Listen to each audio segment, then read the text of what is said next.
Good afternoon, everyone. Thank you for joining us today. My name is Tanya Gibson. I'm the Director of the Corporations Division. Good afternoon. My name is Joey Ordonez. I'm the Assistant Director. And today we're going to walk you through starting an LLC, in particular submitting your articles of organization online through our E-corp system.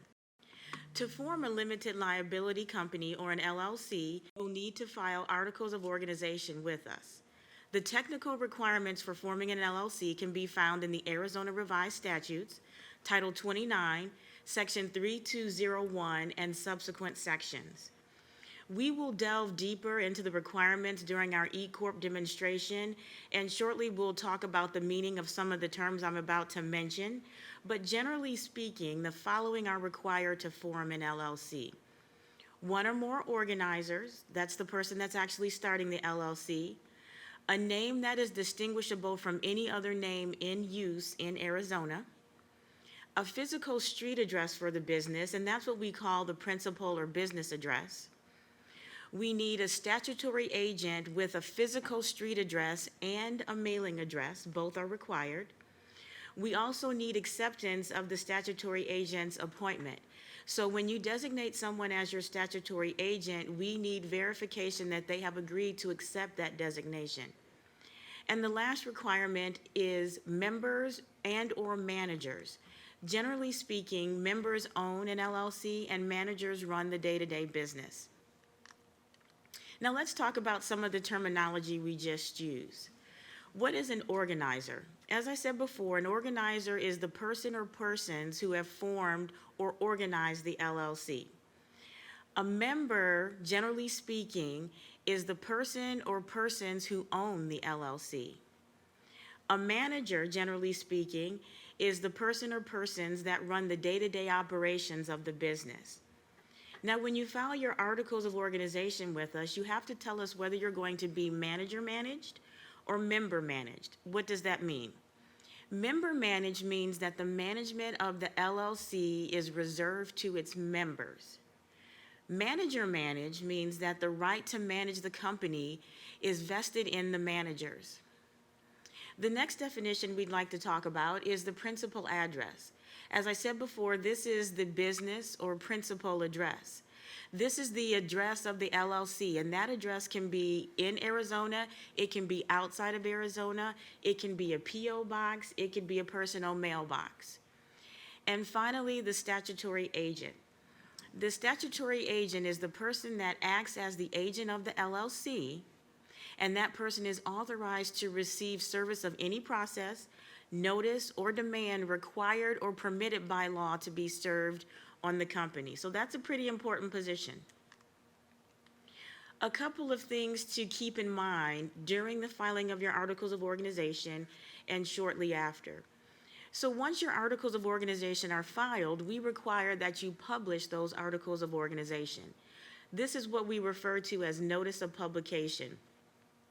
How you publish your articles of organization is determined by the county of the statutory agent's physical address. So if the address of the statutory agent is in a county other than Pima or Maricopa, then you are required to publish your articles of organization in a newspaper in that statutory agent's county for 3 consecutive publications. If, however, the address of the statutory agent is within Pima or Maricopa County, then the commission has the responsibility to post notice of your articles of organization on our website. And you can find those on the login page of E-corp. On the right-hand side, there's a section that says Public Notice. The other item I'd like to talk about are operating agreements. So every LLC should have an operating agreement. What is an operating agreement?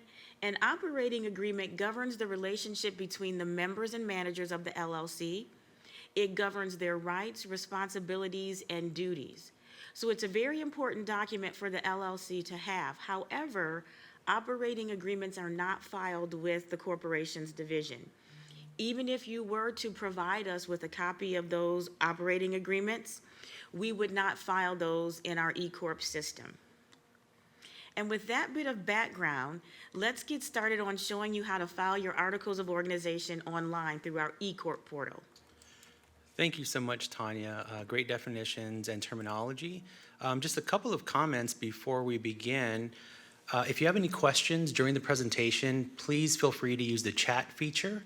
We'll be happy to answer any questions at the end of the presentation. And also, the presentation will be recorded, so if you missed any part of it in the next couple of days, it will be posted on our YouTube channel, so feel free to tune in there. Okay, without further ado, let's go ahead and jump into filing our Articles of Organization through our E-corp portal. And so we've landed on our E-corp dashboard. You have two ways to file your Articles of Organization. The first is through online services, where you can click Start a New Business. And your other option, back to your dashboard, is simply clicking on this quick link, Create a New LLC. So let's go ahead and click on that link. The first determination that you'll need to make is whether you will be a professional LLC or a regular LLC. Generally speaking, the difference between the two is that a professional LLC provides licensed professional services. So in the event that you're just going to be a regular LLC, and for the purposes of today's demonstration, we'll just click on that one, regular LLC, and proceed to the next screen. I should note that at the top of our screen, we have this progress tracker, so we can see how many steps there are. And right here, we are on the first step, entity search. So I need to search for a name that I want to use. So this is a big question that you'll have to answer. What name do I want to use? And you'll have to make sure that it's distinguishable from every other name in Arizona and that it has a legal identifier. So you'll need to affix LLC, or you can spell it out, or just use an abbreviation of it. So for demonstration purposes, I'm going to go ahead and try to proceed without affixing an identifier. And the E-corp system gives me a message saying that I must contain a legal identifier. So having understood that, I'll try that again. And I'm going to go ahead and affix my legal identifier, LLC. I'm going to search for the name. And the system is telling me that the name is available. It is distinguishable from every other active company name in Arizona. So great, I'll click on Next. The next screen is your entity information. And the first question that you'll be asked is to enter an email address. The email address is where you will receive official notices from the ACC. Once you try to proceed, you'll need to consent to receiving official notices. I can agree to that. Keep in mind that the effective date is the date that you are going to be filing your LLC. If you would like, you can use a future effective date up to 90 days.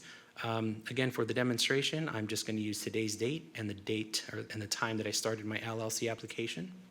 Your character of business, which is otherwise known as a NAICS code, is generally the type of business or services that you're going to be engaged in. If you see it on the drop-down, you can simply select it. If you don't see it, but you know specifically what you want to enter, you can click Other and type in your character of business. For today, I'm just going to click on any legal purpose. And a couple of things to point out on this screen. If you notice on the right-hand side, there's a box that has help text in there. Generally speaking, throughout the filing process, there is help text on the right-hand side that can guide you, give you additional information about some of the fields you're filling out. And the other thing I'd like to point out is at the bottom of this page, if you notice for the duration of the LLC, perpetual is selected, and you do not have the option to change that. By law, all new LLCs have a perpetual duration, and that just means that you cannot pick a date certain that the LLC will terminate. If you would like to terminate your LLC, we do have a process for that. Great points, Tanya. Thank you so much. Having entered all that information, we'll go ahead and proceed to the next step. The third step is your statutory agent information, and I'll try and spend a bit of time on this screen because we do get a lot of questions about the statutory agent. So if you'll recall from Tanya's terminology in the previous slides, the statutory agent is the individual or the business that is designated to accept and forward legal documents to the LLC. So in this case, I'm going to answer this question by selecting no. And the question is your statutory agent an existing business registered with the ACC? I'm going to decide that I'm going to be my own statutory agent today. So I'm going to answer no to that, and I'm going to create an agent. And I'm going to enter in myself as the individual. So the first question is my first name, then my last name. Then the next question is your street address. Keep in mind that the statutory agent must have a street address that is in Arizona. If you try to enter a street address that's outside of Arizona, the system won't let you. So for demonstration, I'll type in a zip code outside of Arizona. When I try to proceed, I get an error saying that the zip code falls outside of AZ. Please enter a valid zip code. I'll try that again with the zip code in Arizona, and it's accepted. And then your email address. This is an important step because the system allows me to accept my statutory agent appointment at this point in the flow so long as my email address that I'm entering for my statutory agent is the same as my E-corp email address. And that's because I am going to be my own statutory agent. In the event that you were going to appoint a different person or a different business and you enter in a different email address here, the system will allow you to send that person an email to prompt them to enter their E-corp account and accept their appointment, or an alternative is that you can upload a statement of acceptance on their behalf. And again, those are additional steps that are there for you in case you need them. But if you determine that you are going to be your own statutory agent, it's a very expedited process, and we'll see how that works in just a moment. You'll also need to enter a mailing address. It can be the same as your street address. In this case, I'm going to say yes. My mailing is the same as my street address. I'll click done. My information looks correct. I'll try to proceed to the next step. And the system gives me a message saying, our records indicate the statutory agent email address that I entered, this one here, matches the email address of my E-corp account. And it's a convenient feature because the system is allowing me to electronically accept my appointment right here, right now. So great, as long as I click that box, I've accepted my appointment. And something to point out on this screen, as Joey mentioned, the statutory agent can be an individual or an entity. However, an entity cannot be its own statutory agent. So in this situation, the entity name is Big Lake Diner. Big Lake Diner cannot serve as a statutory agent for itself. Excellent point. Thank you so much, Tanya. So we'll go ahead and proceed to the next step. The fifth step is your principal information. The principal address is otherwise known as your business address. So if you have a business address, you would enter that here. Keep in mind that your business address can virtually be anywhere. It can be a P.O. box, it can be a home address, it can be a brick and mortar building, it can be anything for your business address. In this case, I'm going to go ahead and say that my principal address is the same address that I'm using for my statutory agent. And while it's true that your address can be anywhere, please keep in mind that every piece of information that's entered into E-corp is public record. So that means if you do use your home address as the principal address, the statutory agent address, a member manager address, your address will be seen by the public. Excellent point. Moving on to the next step, the management structure step. And again, I'll spend a little bit of time on this one because this is also an area that we get a lot of questions. So you'll need to determine what type of structure your LLC will have. You can be manager managed or member managed. And if we recall from Tanya's terminology earlier, a manager is generally someone that's appointed by the LLC to run the day-to-day operations. And then your member are your owners. So in this situation, I'm going to determine that I'm going to be the only member for my LLC. And if that's the case, I'm going to be member managed because I'm not going to have anyone else manage my company. So my title will be member. And again, your members are your owners. I'll go ahead and type in my name. And in this case, it's asking for the address of the members. I'll go ahead and say that it's the same as my business address. And I'm going to add principal. And I can see that my principal information has dropped down. It all looks correct. If I had any other members to add, I would just simply enter their information here. In this case, I'm going to be the only member for my LLC. All the information looks correct, so I'm going to go to the next step.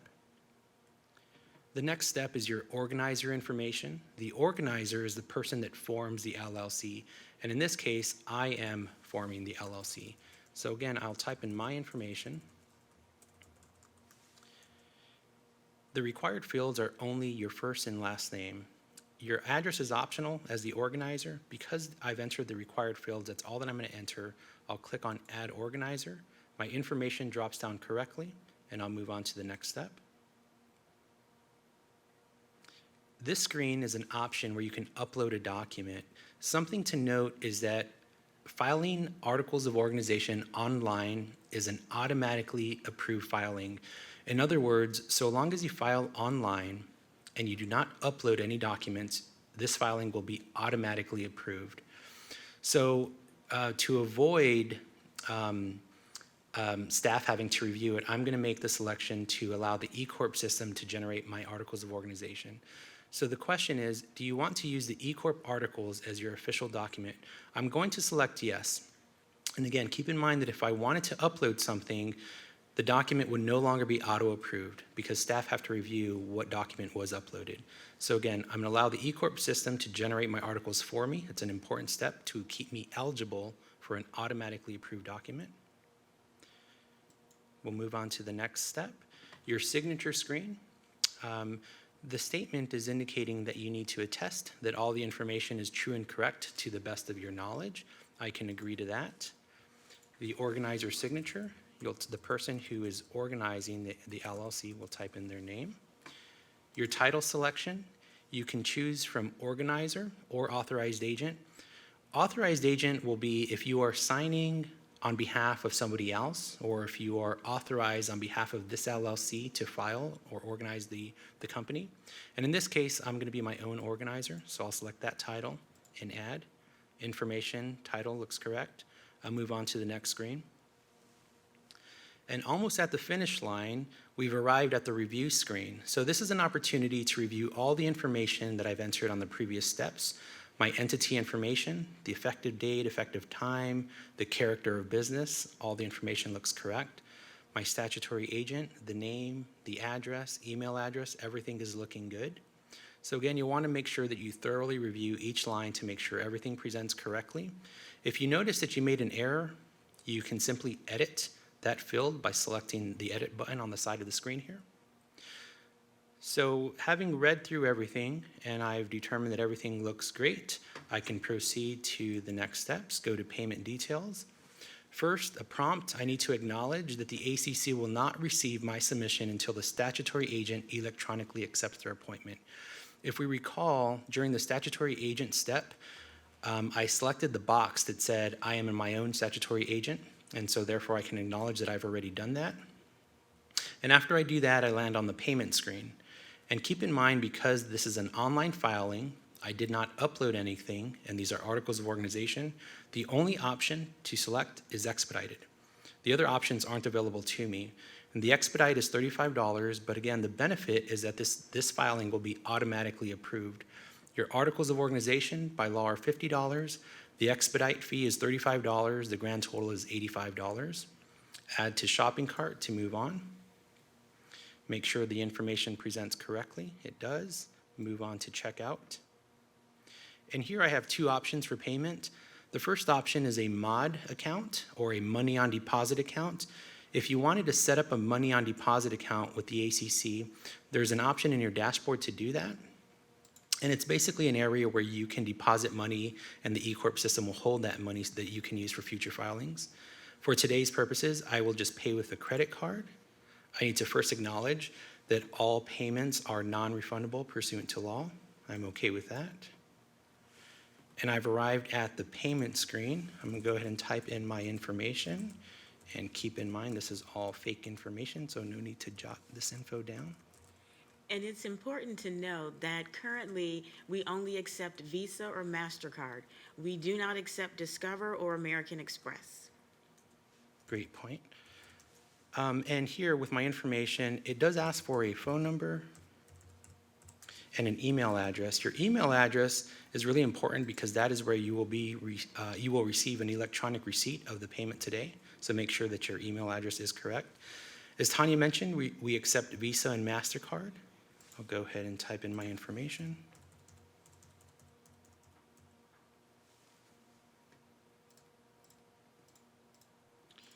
And before I go to the next step, I will warn you that I'll receive a message alert. me try that one more time.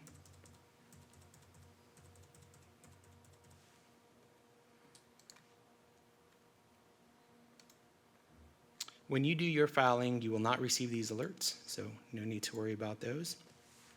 And here I can see that my submission was successful. So I'm going to return to my dashboard where I can find the filings that I just submitted. And you can find them through my correspondence by just dropping this down. And here are my articles of organization.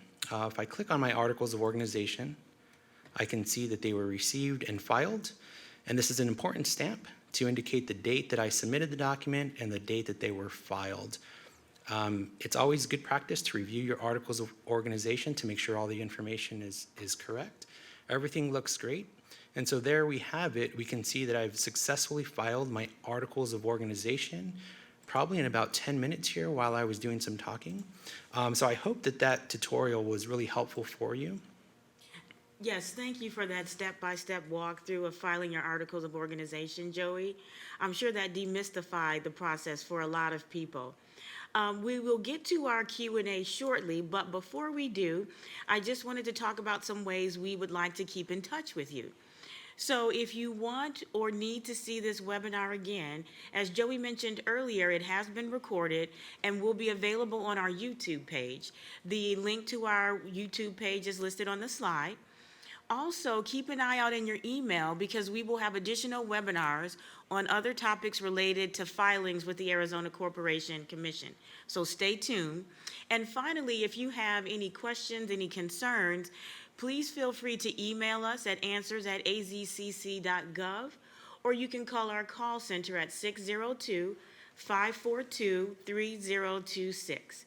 And with that, we will move to the Q&A section. Just by way of a caveat, we will try to get through as many questions as we can. If for some reason we're not able to get through all of the questions, we will email the answers to the questions after this webinar. So Tanya, we have a question from DC. She says, I have a question about the annual report. What is that and what's the importance of it? So the annual report is related to corporations. So in the event that you file an LLC, there is no requirement to file an annual report. So again, a benefit of an LLC, once you file your articles of organization, it lives in perpetuity. You never need to do anything with it again unless you choose to or if the information changes. Terry Armijo asks, can you reuse an LLC setup for a rental property that's sold for a new rental property? So generally speaking, once you form your LLC, you are able to use that LLC for whatever legal business purposes you would like to. Thomas Murphy asks, does one need to register an authorized agent with the ACC online or otherwise? So if we recall in the dropdown, an authorized agent is a person who is signing or submitting on behalf of the LLC. There is no need to register that person. Just keep in mind that if that person signs or submits, they will select the title of authorized agent. And just to add to that, think about an authorized agent as maybe a company like LegalZoom. LegalZoom could file on behalf of an individual, and so their information, the name of the person filing will be in the system, but it's not something that needs to be registered separately. Chris Anderson asks, what is the timeline if you do not choose that expedite option? So you have other options available to you. An easy route that you can go is to file by paper. You can come to our office, you can submit it through mail, or you can fax it to us. And if you file by paper, you have other options available.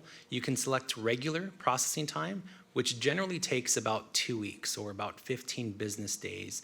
A regular filing only will charge you the articles of organization fee, which is $50 by law. So to answer the question, it would be $50. You can choose regular. It will take about 2 weeks. And so to add to that, if you would like to file your articles of organization online, but you do not want to pay the expedite fee, the way to bypass that is to upload a document. And generally speaking, what people could upload is the statutory agent acceptance form. You could upload a form that lists your managers. When there's an upload, as Joey described, staff needs to put eyes on that so it will not be auto-approved. But what that will allow you to do is to pick a different processing speed. So you could pick the regular speed where there is no fee. It would just be the $50, or you could pick one of our same-day, next-day services. We have a same-day, a 2-hour, and a next day. Peter Ellison asks, some of my LLCs are 20 years old or more before PLLC. Should I or can I change and edit them, and what should I do to set up a new one? What advantages do PLLCs have? I have 4 LLCs that could be PLLCs. So it's up to you if you wanted to change it. You can effectuate that change through an article of amendment if you wanted to go from LLC to PLLC. In terms of the advantages, what you would be demonstrating to the public is that you do provide professional licensed services. Beyond that, it would really be how you determine there to be an advantage of being a professional LLC. Regardless of how old your LLC is, you always have the option, as Joey described, to file an amendment or a statement of change if you want to change some of the information, as long as the LLC is active and in good standing.